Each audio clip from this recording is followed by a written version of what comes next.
Hello, I'm Dylan. And I'm Keon. And this is Triple Play, the one podcast to rule them all and in the darkness bind them. Because this week we watched Lord of the Rings. Written by Fran Walsh, Philippa Boyens, Peter Jackson, and Steven Sinclair.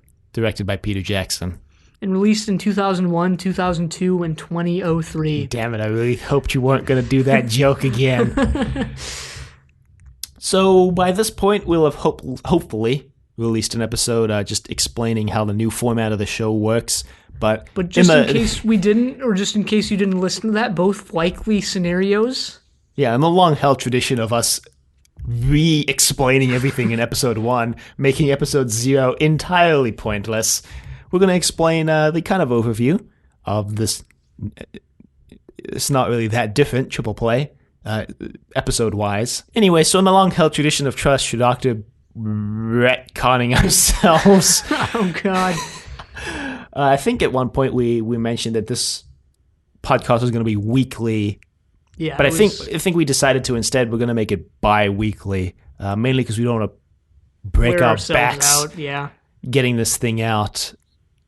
Mainly because this is actually our quote time off unquote from our other podcast, because the plan is we're going to be alternating seasons of Triple Play and our other podcast, which at this point is inevitable. We also decided, I think, that we're going to announce the entire season's worth of trilogies ahead of time, so that if you want to watch, because before it was easy to watch them before the next episode came out, because you had 2 bloody months to do it in, but now you've only got 2 weeks. So we're going to announce the entire season's worth of podcasts ahead of time, so that you can watch whatever one you want ahead of time, and then go ahead and listen to it when we get there, basically. Right. So to sum up, 6 bi-weekly episodes. Yeah. Movie trilogies, and no extraneous stuff, no 0.5s, no fluff. Just hard-cutting, straight-to-the-point content. So the movies we're doing this season, roughly in order. Lord of the Rings, duh. So then we're going to do Rocky 4, 5, and 6, Men in Black 1, 2, and 3, Despicable Me 1, 2, and 3, Fred 1, 2, and 3, and then the Once Upon a Time in America Sergio Leone trilogy to cap it off at the end of the season. Starting and ending. Once Upon a Time in the West, Duck You Sucker, and Once Upon a Time in America. Not a trilogy, but that's never stopped us. We did the other Sergio Leone quote trilogy, unquote. Yeah, it's never stopped us, like I said. So capping off the season with hopefully beginning and ending with good trilogies, Well, we don't have Fred at the end, so I don't know how much we can say that that's the case. You know, I think Fred will be the highlight. I think Fred's gonna break us, but.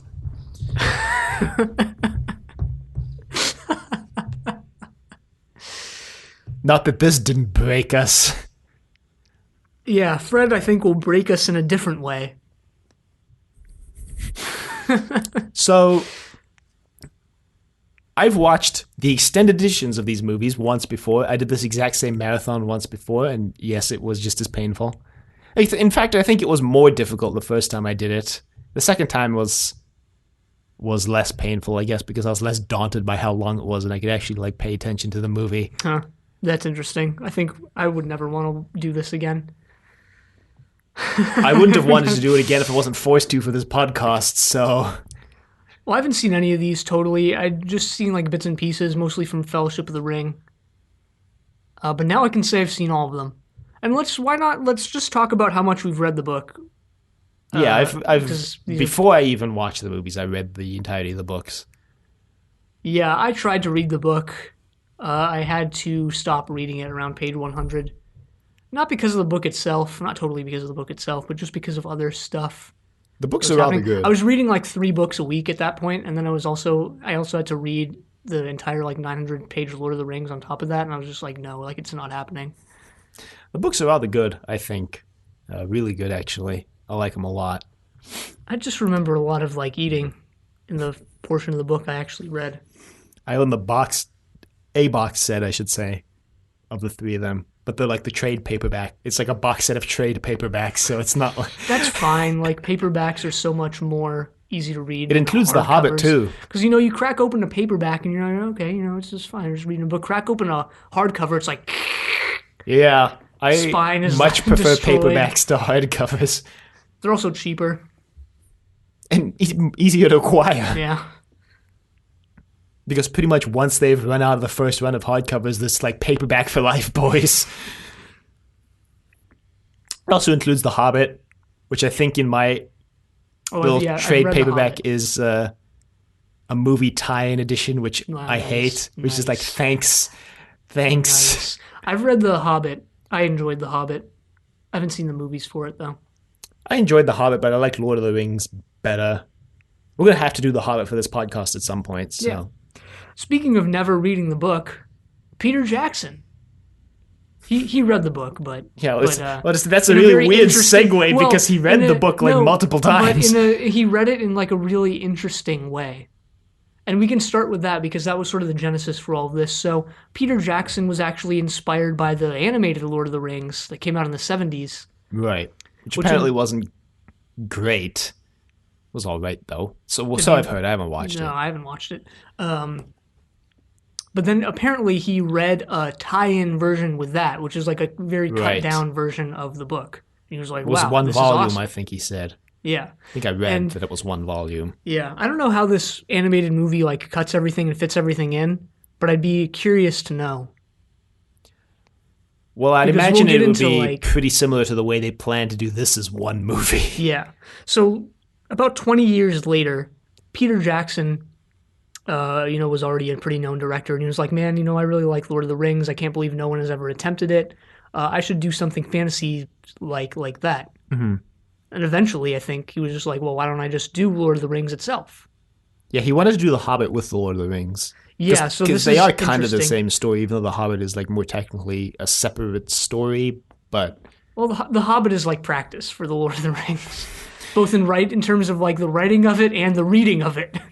But so I think a year went on, and he was trying to like negotiate the rights. Peter Jackson, I think, is working like alone at this point, negotiating like the Tolkien rights. He was trying to get him from MGM or something. Or Miramax. Or no, I don't know. No, he was trying to get him from the guy who owned. No, they were sold. So because Tolkien like sold the movie rights to must have been MGM in the 70s, I think, 60s. Yeah, he was trying to get it the exact from this guy named Sean something. I remember it being a big deal because when he pitched it to Miramax, the other thing about the movie rights that the Tolkien estate was selling, I guess, was that there was supposedly a clause added by Tolkien that said it couldn't be made by Disney, allegedly because Tolkien. Well, Peter Jackson said it was because Tolkien didn't like the Snow White and the Seven Dwarfs, the Disney one. Good. I don't care about his reason. Anything that keeps stuff out of Disney's hands is fine in my book. Well, it made its way to Miramax, which is owned by Disney, which is a wholly owned Disney subsidiary. When Harvey Weinstein was head of the company. So, yikes. But he was trying to get the rights from this guy. Oh, is he the guy who like molested 75 people? Yeah. But he was trying to get the rights from this guy, and it was a problem because he had already pitched Lord of the Rings as like The Hobbit being one movie and then The Lord of the Rings being two movies. But then it turned out that the guy like didn't own the rights to The Hobbit, that the movie rights to The Hobbit was sold separately to The Lord of the Rings. So Peter Jackson was like, shoot, I can't do The Hobbit now.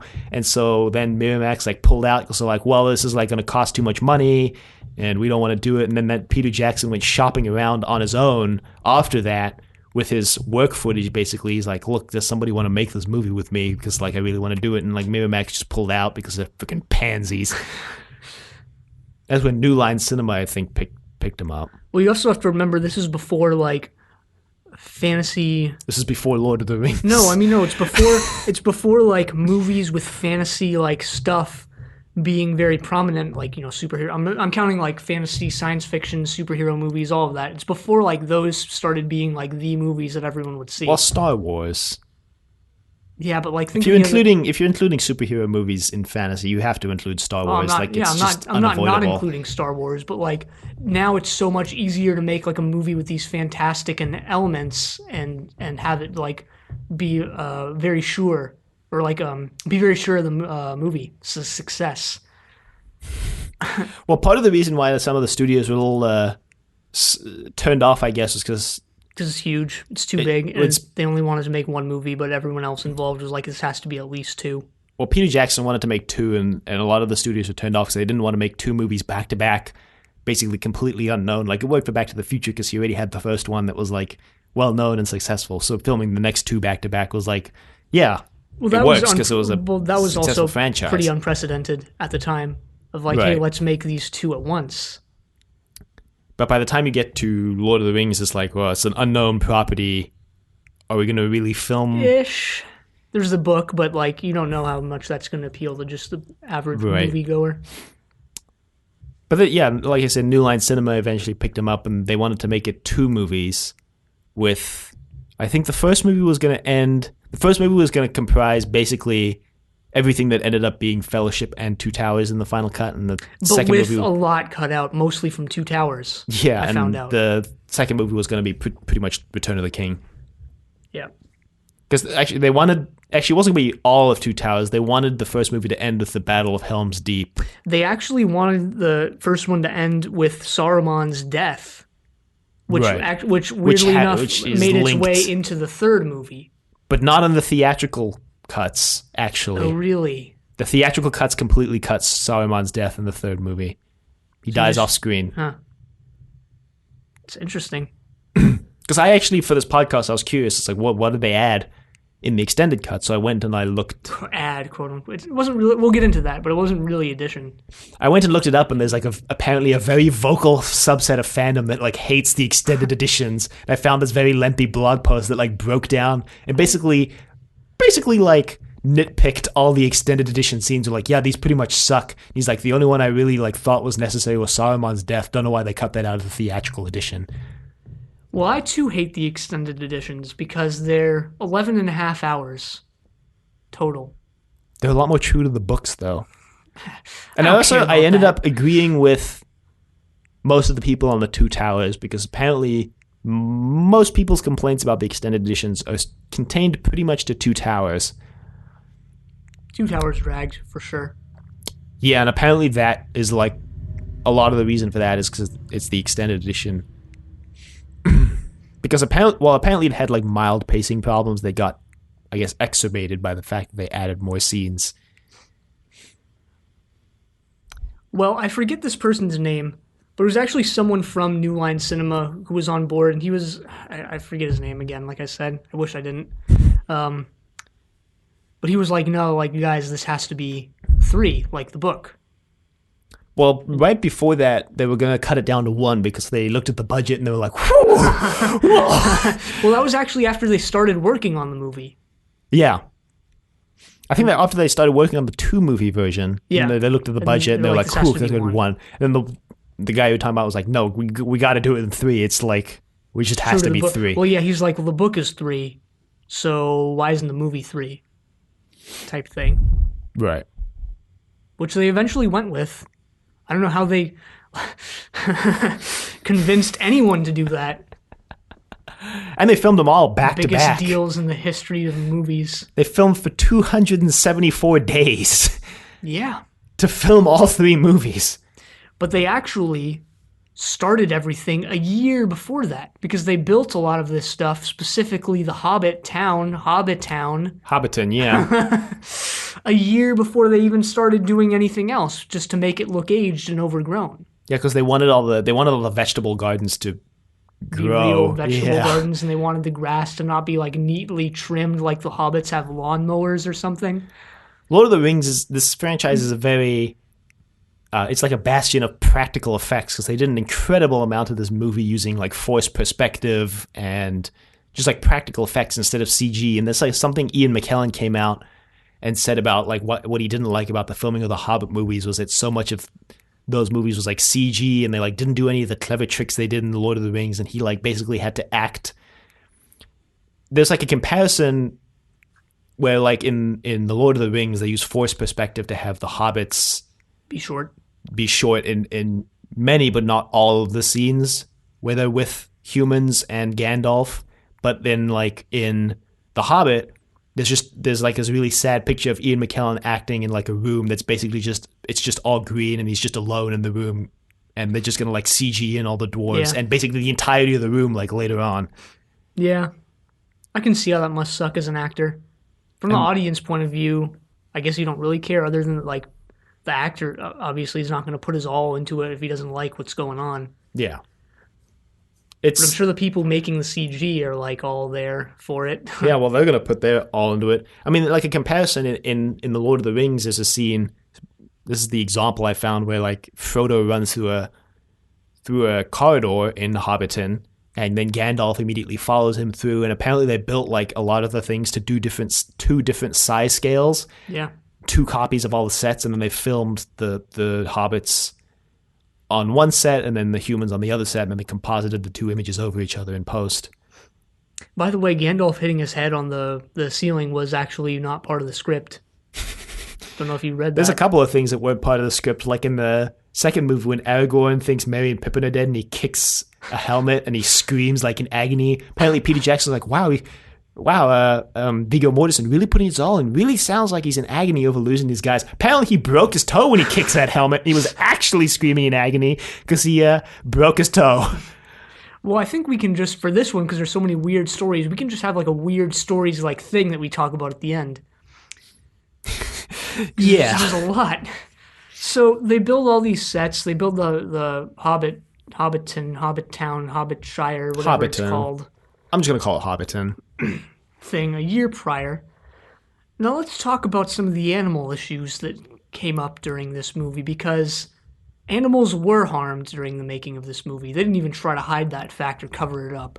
This was not like an ethical movie set in any sense. We also didn't mention that this is all taking place in New Zealand, which is where Peter Jackson is from. Right. The entirety of the movie is just filmed in New Zealand. So we actually joked about this while watching it. We were like, oh man, like the ice fields in New Zealand. I wonder where they went. This is the Swiss Alps. No, it's actually all New Zealand. Yeah, apparently all the snow was fake. Yeah, it was apparently made of like a rice compound, I think it was. Yeah, that's what I read. I read it like really irritated the actors' eyes and skin. Yeah. I was going to say on the animals were harmed during this thing. Even if you see, let me just ruin the reality for you. Even if you see the statement animals were not harmed in the making of this, that means nothing, because you can basically pay your way into getting that statement on your movie. So, and generally in pretty much every case where that appears, it's come out now that like animals were mistreated on set. Like even as late as like last year, it came out that the movie that came out in 2017, 2018, A Dog's Purpose, that like the dogs were like treated really badly on the set of that movie. Wow. And like one of them almost drowned, and they like just kept filming. Wow. Nice. So if you think it's any better now, it's not. It's not. That statement is actually on all movies, isn't it? Even ones without animals in the movie. I'm pretty sure they just stick it on all movies. Of them. Yeah. Allegedly, the ASPCA has to like come out to the set for a couple days and like review the working conditions for you to be able to like officially put it on your movie. But like they really just come out, look around, and go, "Yep, stamp of approval." What's Animal Suck Party of the Confederate States of America? I don't know. What does that stand for? I don't know. Yeah, the horses were apparently like massively mistreated on set. Yeah, I read one broke its back. I read that, and the horse trainer came in one day, and the next morning, and the horse was like in agony because it had broken its back because it fell down a hill. And the fact that like little anecdote didn't really have a resolution to it of like, yeah, we took the horse into the hospital and like it was all okay. The fact that there was nothing beyond like, yeah, it broke its back leads me to believe that they like mistreated it in some way and it just like died soon after. Probably. Yeah. Viggo Mortensen apparently really liked animals. He apparently bought his own horse. Like he bought a horse during the filming of this movie. Maybe he mistreated it. I hope not. He sounds like a good guy.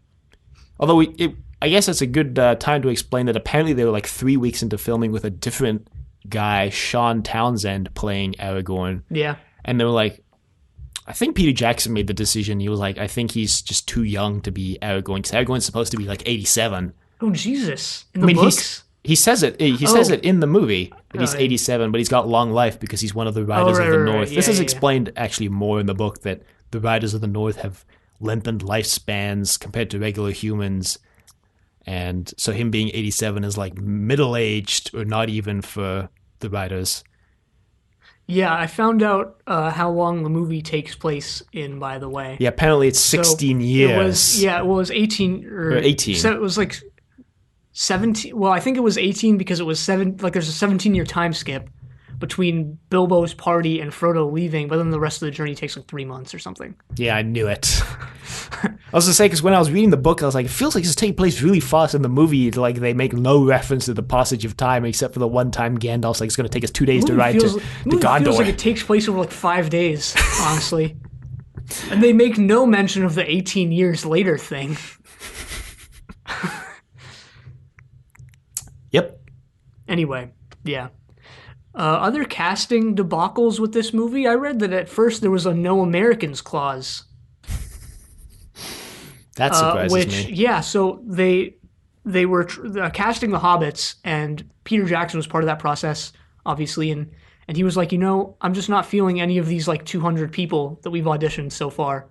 Let's nix that no Americans clause. And then as soon as they did that, they got Elijah Wood, Sean Astin. And yeah. Apparently, in the books, there's like 3 different height scales. The hobbits are the shortest, and the elves are about a foot taller, and then humans are about a foot taller than that. Really? The elves are shorter than the humans in the book? The dwarves. My bad. Yeah, I was going to say, like, other fantasy writers took that in the completely opposite direction. If The that's dwarves. The case. Dwarves. Yeah. So, And hobbits, dwarves, humans, elves. Yeah, who are pretty much the same size as humans. Where in do the the movie. orcs fit in? I guess they're the probably tallest. the biggest, yeah. But to achieve that effect in the movie, instead of building everything to 3 height scales, they just cast people who are taller than Elijah Wood and Sean Astin for the dwarves. So apparently Elijah Wood's only 5'6". So he's actually like relatively short for a Hollywood man standard comparatively already. So Yeah. John Rhys Davies, I think, is nearly 6 feet tall. So they just filmed him at the same height scale as Elijah Wood, and it makes the dwarves look bigger just naturally. I forget who said this, but someone was like, I was surprised how much that kneeling just, worked in this movie. It wasn't Just really an worked. effect. We just kneeled down. I mean, there's that like photo of, in the carriage ride at the beginning when Frodo and Gandalf are riding in the carriage, and the carriage is like actually like Gandalf is really close to the camera, and there's just this really awkward, really long carriage, and the second half of the bench is like really far back, and that's where Elijah Wood would sit. But from the camera, it looks connected like one bench, but it's actually like really Wow. long and disconnected. Wow. It's actually really cool to see it like behind the scenes kind of Yeah. thing. Optical illusions. I mean, it's really impressive, actually. Yeah. Weta Workshop built, on the topic of height scales, Weta Workshop built a lot of the Which is stuff the was like done. effects department Yeah, of this Peter movie. Jackson's company that I think he was founded for this movie. No, it was founded much far before this movie. I don't think it Probably. was founded by him. I think he was just like a huge part of it or something like that. Something like that. I don't know the history of Weta Workshop, except that they're based in New Zealand. Their logo is like very complex and hard to draw. You really need to simplify that logo. Maybe it's so it's hard to steal. But they built a whole bunch. They built a ton of miniatures Yeah. for this movie. Some of them were apparently so big they called them bigatures. Yeah. That's like a specialty of this of Weta, whatever you call it, workshop. Mm-hmm. Bigatures. I mean, like the Saruman death scene was filmed on a bigature, so it looks regular scale to the hobbits, but it makes Gandalf look freaking massive, which he is. I mean, he is. So, and what else? This is kind of related to casting. I read that a lot of the production crew felt that the role of women in the books was not very big. Because it's not. Because it's not. So they tried to increase that in the movies, and I don't know how good of a job they're still, pretty They still only sidelined. really did it in the extended editions, I found out. A lot of the scenes Yeah. with Eowyn and Arwen or it's like extended edition specific scenes. And it's really only them two, and they're really like not main characters in the sense that like Frodo and Aragorn and the rest of them are. They're Yeah. more just sort of side characters, really. I guess they could have gender flipped someone if they wanted to, but no, I mean they didn't it's not have to, but necessary. like it was weird to me that they came out and said like, yeah, we really want to increase the role of women in our version, but then they kind of They tried what they could within the framework they were working in. Yeah, I think they tried to stay very true to the. They did. Books. I think that's why a lot of Lord of the Rings book fans really like this trilogy, because they did stay very true to the books. Then they just threw all that away with The Hobbit, I believe. But well, they milked 3 movies out of that like book that's a third of the length of one of the volumes of Lord of the Rings.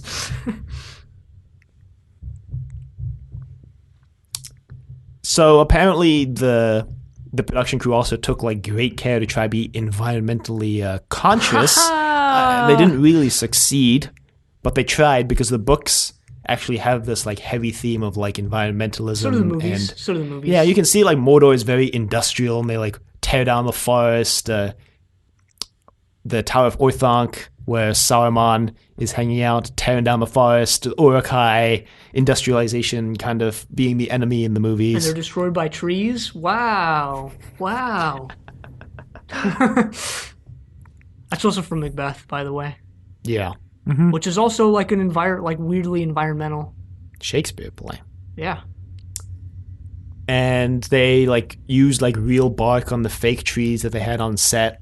When they had to build sets, they used like fake tree, like actual bark on the fake trees, and tried to make it very realistic. But apparently they decimated the national park they filmed in so much they had to bring in like the government had to bring in a specific like restoration crew. Yeah, to like restore the wetlands or whatever. They apparently it had been called Orc's Path. They basically like accidentally created a trail through the national park during filming that the restoration crew had to come in and like remove. We didn't mention that the crew of this movie is 2,000.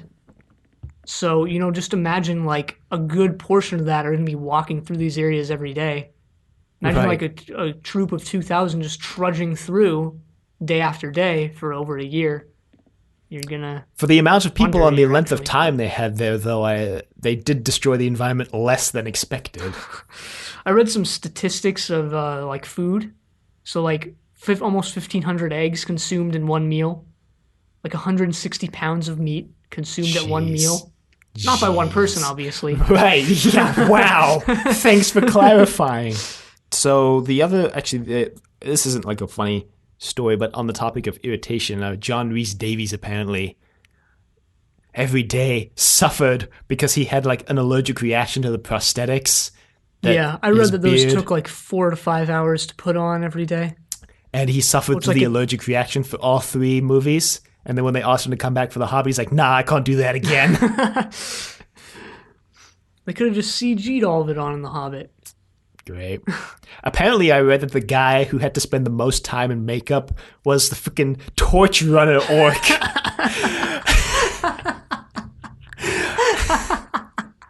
Apparently, he spent 12 hours to get that outfit on. He had to arrive at 2 p.m. to get the makeup on to film at 2 a.m. Nice. Imagine also being the makeup artist for that, just working for 12 hours straight. Yeah. Well, I'm sure they actually incorporated the breaks into the 12 hours. Well, maybe not. I don't know. I don't think movie workers actually have any rights, but it's true. Apparently the You've torch... heard the Hollywood horror stories. Yep. Apparently the torch didn't light at first and was also extremely difficult to carry. So there you go. Nice. I guess we're just in the weird anecdotes section. Because I read more of those than like actual production information. And also there's a Wikipedia page. I'm just going to mention this now. There's actually, for the first time on this podcast, just an entire Wikipedia page dedicated to just the production of these movies.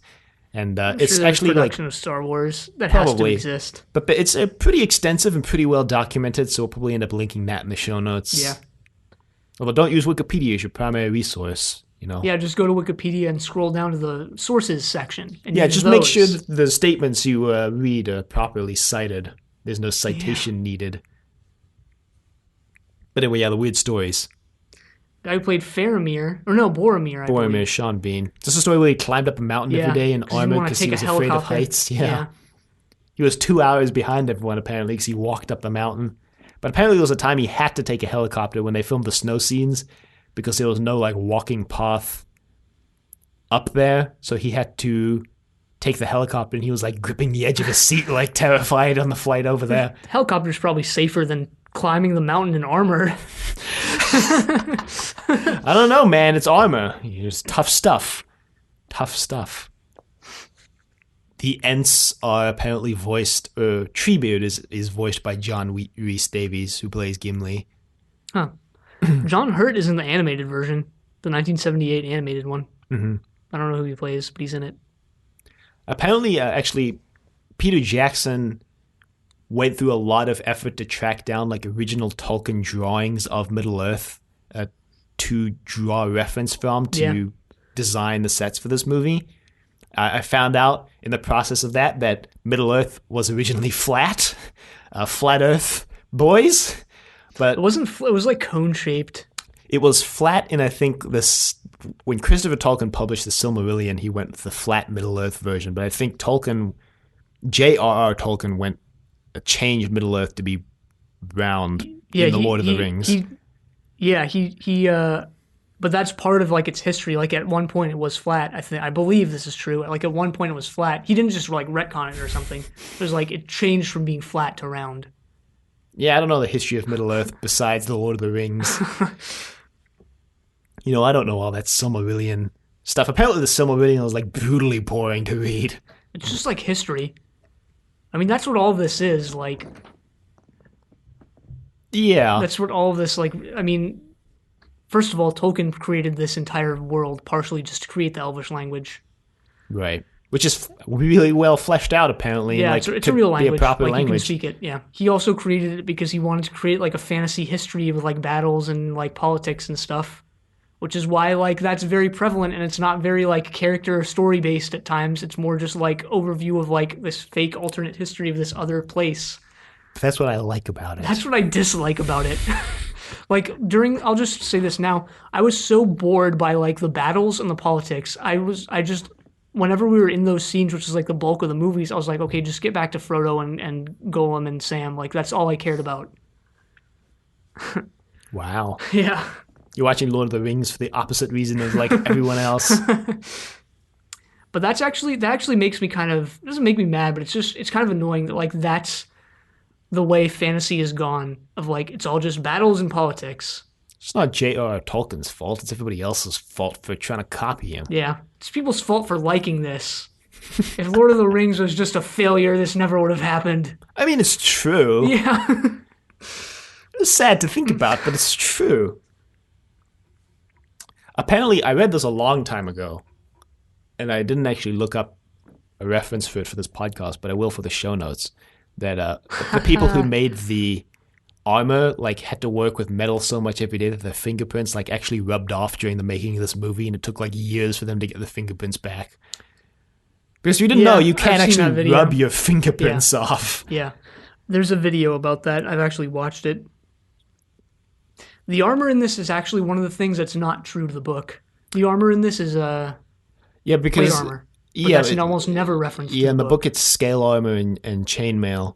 It's because Peter Jackson said he wanted to go for more a late medieval, early Renaissance feel rather than the books, which are like pretty explicitly evoking the Dark Ages. The Dark Ages, early medieval feel. And Peter Jackson was like, it's just like not visually interesting. It's like not interesting to look at because it's boring. They reinterpreted like the Broken Hero sword that I'm not remembering what it's called now as a two-handed long sword. And I think in the book it's just like a dagger or something. Yeah, it's like it's just a one-handed, like kind of like Sting almost, a little longer.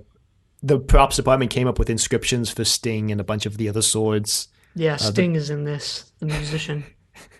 Sting is in the David Lynch Dune movie. And yeah, so the armor is real armor, though. And apparently a lot of the extras on the topic of wanting to increase the role of women in the story, I guess ironically enough, a lot of the extras in the horse ride, a lot of the horse riding extras are women with beards on, because apparently most, if not all, of the like well-trained horse riders in New Zealand were women. And Peter Jackson was like, "Why throw away this great opportunity to use like expert horse riders in my movie? So just put beards on them." Yeah. Apparently, Viggo Mortensen fell for one of the horse riders during the making of this movie. They had a bit of a fling. I don't know why it was relevant to whatever I was reading that on. Just documenting everything, I guess. Except Peter Jackson said that he had good taste. So I guess just a fun fact. Actually, there's two here I just remembered. The first one is that the first scene that was filmed was when Frodo and the hobbits were hiding from the ring wraiths in the forest when they're underneath the roots of the tree. But the other thing that's really interesting is that the fight between Sam and Frodo on the top of the staircase in Return of the King was filmed. Sam and Frodo's parts were recorded a year apart from each other. Elijah Wood's parts were recorded like right at the beginning of production at that location, and the set basically remained up for a year before they got. And now I'm forgetting the guy. Are you sure, or was it the other way around? No, they definitely recorded Elijah Wood's first. I remember that. I'm like 99% confident on that. I'm forgetting. Oh, Sean Astin, who plays Sam, was recorded like a year later. And Peter Jackson's like, yeah, it's pretty weird, production-wise, watching that scene and thinking that these two like actors were filmed like a year apart saying these lines. You're actually watching the film like across a year. Yeah, I would have never guessed that. No, because there's no real way to know. Yeah, there's no way to know, and it's covered up really well. It's, Yeah. Plot continuity, costume continuity, it's done really well. Apparently Viggo Mortensen would apply real mud to his costume to make it look dirty while he was on set. Unlike those scenes in Doctor Who where like the 12th Doctor just comes out and like, bam, he has a haircut in one scene and like comes back and... Okay, well that's Doctor Who, They're usually pretty good about that, except like with the 12th Doctor, it's happened a couple times. There was weirdly a movement for a while to try to get Peter Jackson to direct an episode of Doctor Who, and they even went so far as to film a weird little short where a Dalek shows up at Peter Jackson's house and the Dalek's delivering him a message from the BBC. Appeal? Like, why is that a thing that people wanted to have happen? I don't know. Just cause? Just cause. Why not? One of the other like big things they did in this movie was Gollum. Gollum was a huge, milestone in CG because he was an entirely CG character who acted alongside these human characters, which is just par for the norm now with Marvel movies. But and a lot more than Marvel movies. A lot of movies do it. Like DC movies. Right. Great. And they originally were apparently it was just going to be CG. They wouldn't even have anyone on set for reference, but Andy Serkis was doing such a good job. The mocap, they had him act on set as well, and they CG'd over him in the mocap suit with the Gollum CG. And they also had Andy Serkis play Smeagol to demonstrate kind of Smeagol's descent into Gollum in the kind of flashback in Two Towers. Yeah. Speaking of CG, the volcano range or Mordor and its volcanic like landscapes are actually in New Zealand in like a real volcano. Yeah, real volcanic area. Obviously, it didn't look like that. It wasn't like actively erupting as they were producing the movie. But there was potential, apparently, I read, for it to go off while they were filming. Sure, potential. And I guess the one more thing that I just remembered is that apparently Peter Jackson did want to deviate from the book, and he wanted Aragorn to fight Sauron himself in the final battle at the end. Aragorn kind of fights this big cave troll. Apparently that was originally going to be like Sauron himself, but then Peter Jackson said like it doesn't fit with like the character arc of Aragorn, because Aragorn's going out to just basically sacrifice himself to nameless beings to give Frodo and Sam time, so it wouldn't make sense for him to be fighting Sauron. Right, yeah, it totally doesn't make sense for it to be Sauron there, but not for the reason he gave.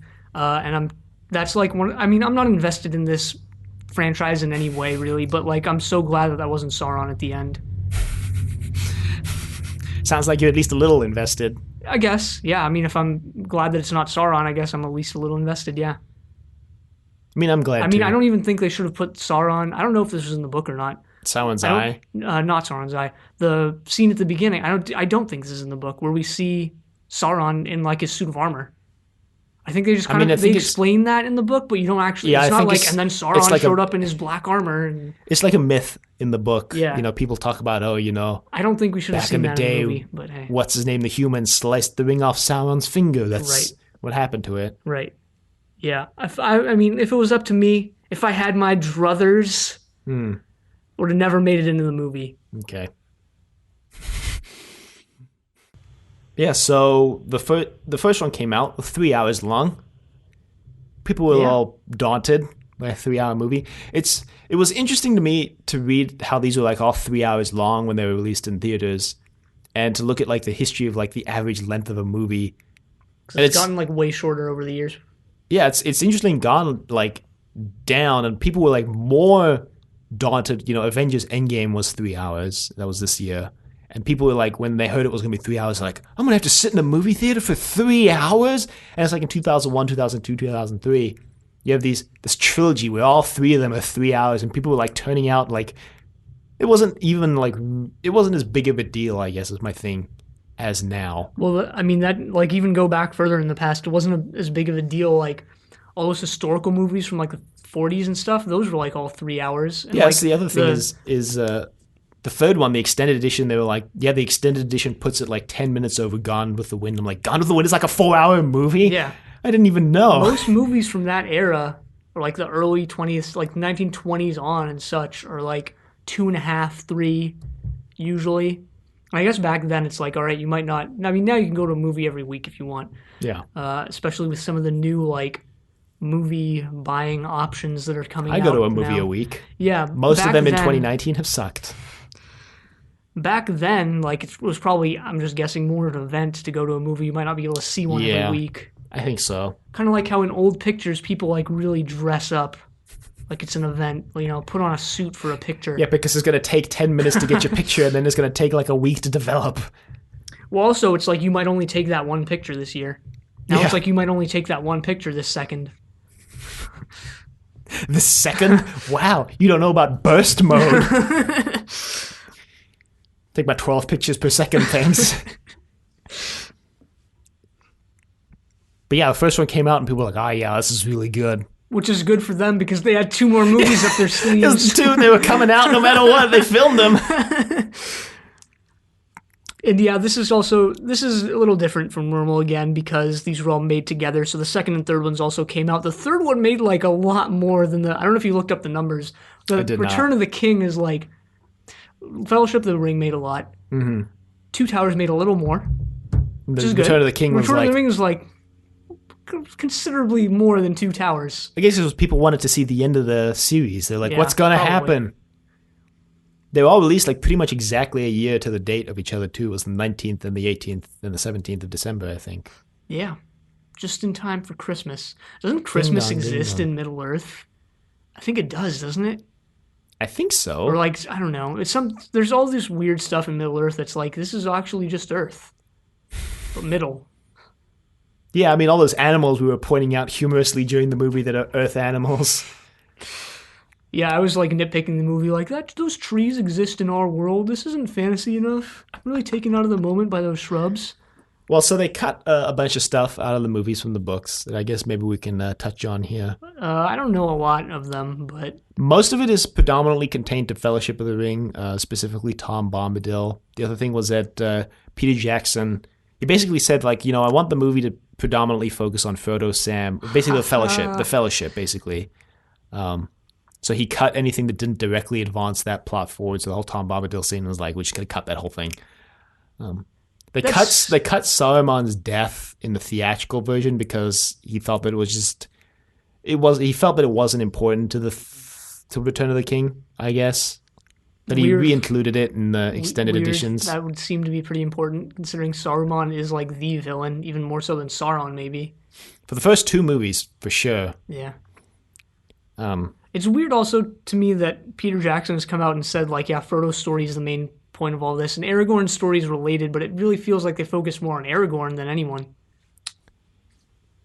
yeah, well, the thing about about Two Towers specifically, is that I read about all the scenes that they added in, like, really. Originally, the movie was a very, like, two plot movie. It was Frodo and Aragorn kind of thing. And all the extended scenes, like, with. Basically, in the second movie, pretty much all the scenes with Treebeard and Pippin and Merry were extended editions, Makes sense. and those weren't in the original movie. Kind of like the, what's her face from X-Men, how they added her into the extended edition in Days of Future Past. What was her name? Rogue? The Was it Rogue Rogue? Cut. Was it Rogue? That's Yeah, what it it's was called. Rogue. It's the Yeah, Rogue Rogue. Cut.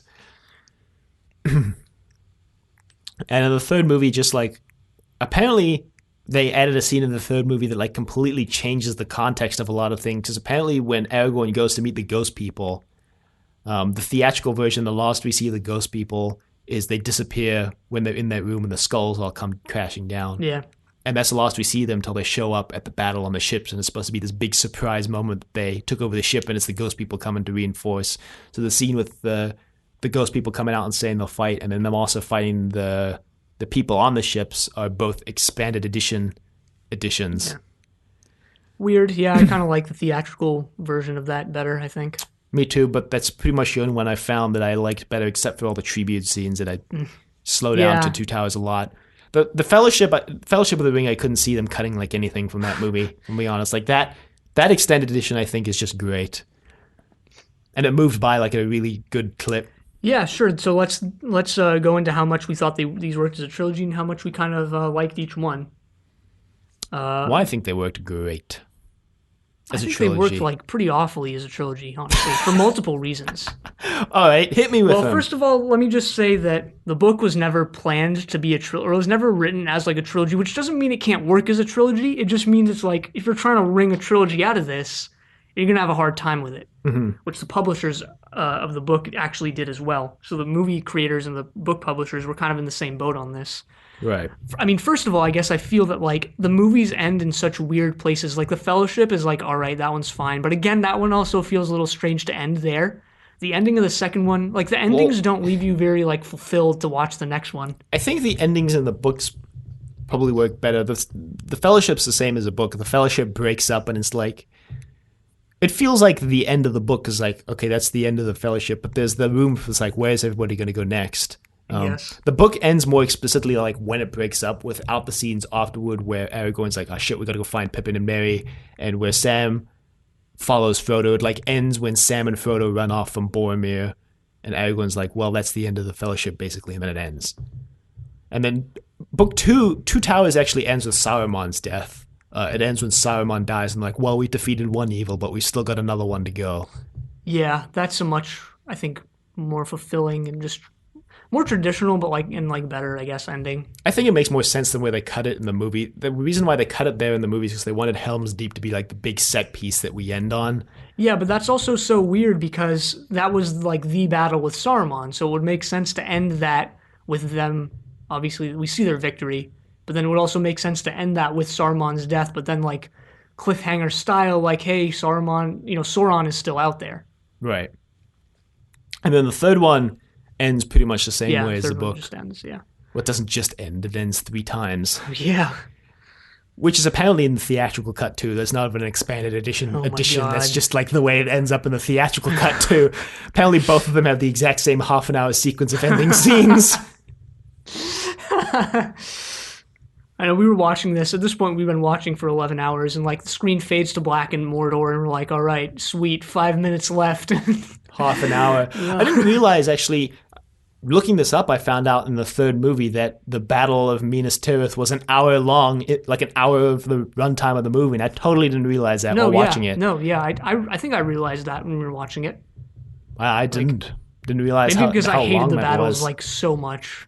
Like I didn't even dislike them. I flat out hated them. I thought they were awesome. Minas Tirith, by the way, is inspired by a real place called Mons at Mikkel. Most of the places, I think, in Lord of the Rings and just in Tolkien's books in general are inspired by real places. Apparently, a battle originally designed for Fellowship of the Ring didn't end up making it to the movie because they couldn't film it because the sets got destroyed by rain. Nice. It was going to be nature's revenge against. It was going to be crew. a battle on the river before they stop, and Boromir tries to steal the ring. There was going to be a battle on the river.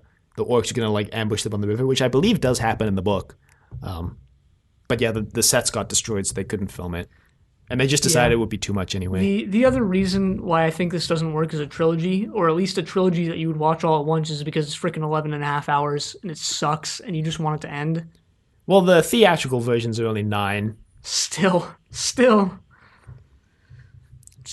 It's It's a lot of movie. Yeah, but So- I think the theatrical versions have less of the pacing problem that the extended editions Sure. did. I would recommend these movies, but not like in a row. Maybe with a lot of space in between them. I think this actually works well as like a yearly thing. Yeah, I think so too. Like as a big yearly spectacle kind of thing. Like we're back in Middle Earth for the second time. For the first time, for the last time. I think they work really well as a trilogy, though. In my opinion, there's like a clear character arc for all the people that carries on through all of them. Although maybe less as a trilogy and more as like one continuous story. Yeah, see, they don't actually work that well as a trilogy. But really, what is a trilogy but one continuous story? I don't know. We're getting into the conceptual nature of a trilogy now, I guess. Maybe that is what this podcast should tackle. Is like Oh my what makes a trilogy? You know. Because This really, is actually- like I said, what is a trilogy except just one continuous story? Well, this is weird. This actually, Lord of the Rings is where this whole trilogy like thing in modern like books and movies really started. Is because this was never meant to be 3 books. It was just meant to be like one long thing. Obviously, Tolkien had his like part 1, part 2 type thing or whatever. But it was the publishers who were like no one's gonna buy this 900-page thing. We need They to, were probably right. probably yeah. So they decided to split it up, and that's really where it comes from. The entire concept of a trilogy as we know it comes from wanting to make money, Yeah. which is very interesting. I mean, I was going to say, like, just compare it to, like, Dune, right? Like, Dune is a 600 to 700 page novel Yeah. that could like, internally is split into 3 separate, quote, Oh, yeah. books, unquote. Yeah. They could have been published as 3 volumes, very similarly to Lord of the Rings, and then just, like, look at the popularity of the... Just before the movie came out, look at the popularity of the Lord of the Rings book and the Dune book, and it's like this. They're on pretty drastically different scales. And it's like, is that because Dune is a 700-page book, or is it just because people like fantasy more than sci-fi? Even though Dune is really kind of fantasy as well, in my opinion, science fantasy probably. Well, I mean that's also a case of like the label coming before the actual like what is it? It's a type thing, but, ghost. Whatever. It's a ghost. Oh God. The return is coming before the send. Oh yeah. So I mean, in terms of how much I liked each one, I think Fellowship of the Ring is pretty good.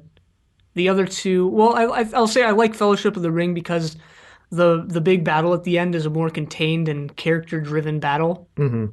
It's not a large scale like war, and I like that more.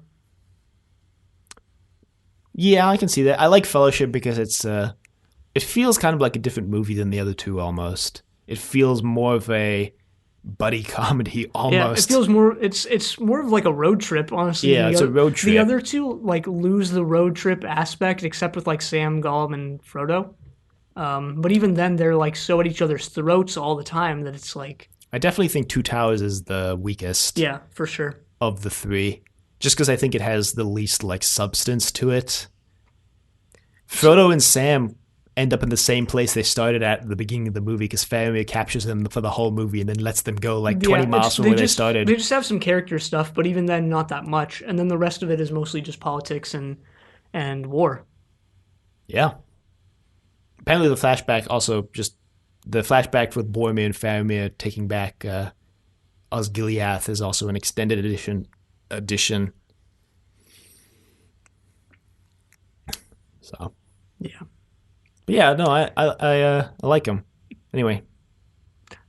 Extended material or expanded The universe. Hobbit. There's The Hobbit. There's tons. There's more than we could possibly mention in the next couple of minutes. On the topic of The Hobbit, it's interesting actually because Peter Jackson said like, I didn't want to make it 3 movies when I did The Hobbit, but he's like, the thing was, if I didn't do The Hobbit, then somebody else would have done The Hobbit, and like whoever else they would have gotten wouldn't have had the like respect for the Lord of the Rings that I did. And he's like, basically the decision to split into 3 movies, like that was all the studio, and they're like, okay, doing this 3 movies or we're getting someone else, and he's like, yeah, I was basically forced into doing it that way. History's repeating itself. First Tolkien's publishers, and now Hollywood.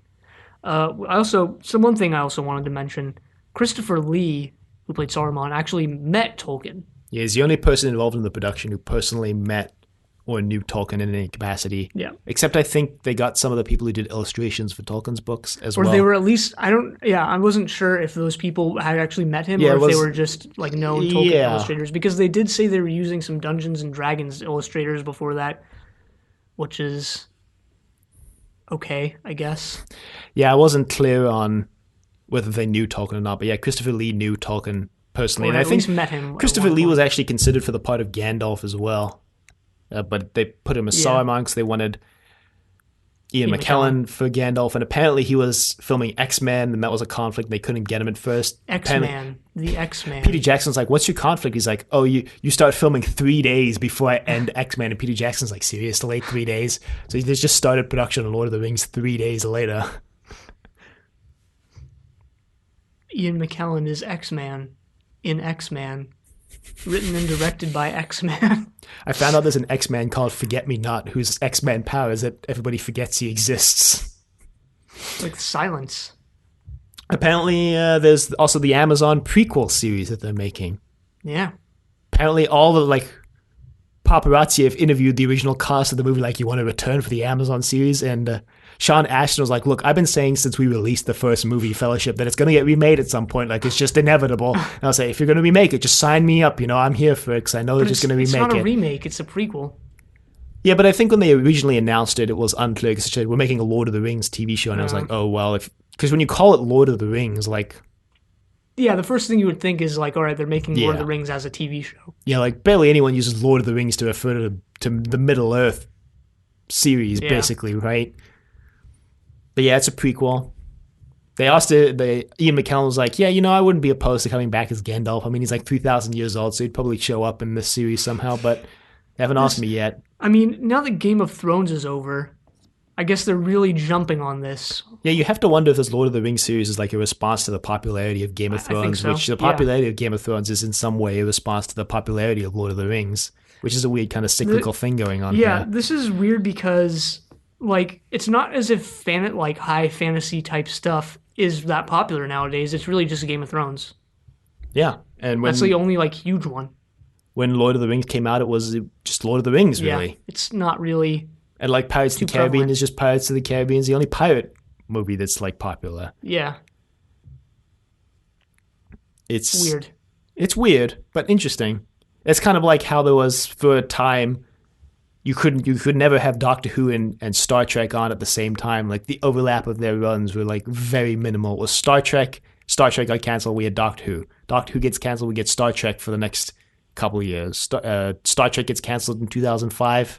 Doctor Who comes back in 2005. It's kind of the same thing, Lord of the Rings, and we get Game of Thrones, and we get Lord of the Rings God. prequel. And there's also they're working on the Game of Thrones prequel, so history repeats itself. History is a flat circle. Time is a flat circle. I'm not going to watch any of these. Time is a flat circle. I might watch You'll the be Lord of the catching- Rings one, but I've got other things to watch first. You'll be catching what? I just said you'll be catching me not watching these when they come out. Fair enough. Fair enough. Faramir. Fair me enough. Fair me enough. Well, that's all I have to say on Lord of Yeah. the Rings. You can email us at thedoctor@decorativefestival.com. Questions, comments, concerns, ingredients, love letters, your thoughts on Lord of the Rings, and our trilogies moving forward. Just to go over that list one more time in case you missed it, that's Lord of the Rings this week, Rocky 4, 5, and 6 next week, Men in Black the week after, Despicable Me the week after that, Fred the week after that, and then bi-weekly, I guess, and then The time after that. Once Upon a Time in America after that. And Once Upon a Time in the West, and Duck You Sucker, which also has Yeah, another I'm just name. referring you to the Once Upon a Time in America Just trilogy. Just call it the Once Upon a Time trilogy. Yeah, except there's a lot of other movies with that title scheme. There's Once Upon a Time in Mexico, which I've actually seen and was pretty good. There's Okay, Once Upon a well, Time we in can Hollywood we can that still was call it just that. made by Quentin Tarantino. There's Once Upon a Time in Venice, which stars Bruce Willis. Yeah, but we can still call it that. It doesn't. Those other movies having that name doesn't mean we can't say that. I mean, you don't know, maybe they're part of their own weird Maybe. trilogy. You can find us on YouTube at Decorative Vegetable. You can find us on Apple Podcasts and Google Play at Triple Play. Be sure to leave a rating if you like the show. So on Facebook, trust your doctor. Like us on Facebook, check us out on Twitter at TYD Podcast, and follow us on Twitter next time. watching Rocky, but until then, the end.